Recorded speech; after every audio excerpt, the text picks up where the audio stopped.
দাঁড়াও দাঁড়াও, সব চক্করে তো ভুলেই গেছি আমাদের বাড়ির পুজোটা কীভাবে করেছি সেটা তোমাদেরকে দেখাতে। তাহলে চলো আমাদের বাড়ির পুজোটা একটু দেখে আসা যাক।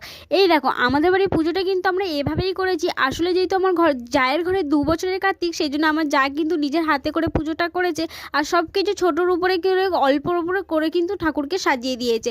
যেটুকু পেরেছে সেটুকু করছে। আর 3 বছরে কিন্তু অনেক বড় একটা ধামাকাদার ভিডিও আসবে তোমাদের জন্য। 3 বছরে খুব খুব বড় করে পুজোটা হবে আর খুব বড় করে আনন্দও হবে। আর আমার ঘরে দেখতে পাচ্ছ, যেহেতু আমার তো 5 বছর হয়ে গেছে, সেই জন্য আমার আর পুজো করার আলাদা করার কোনো বালাই নেই। সেই জন্য শুধু আমি ফুল আর মিষ্টি দিয়ে ভগবানকে সেবা দিয়েছি।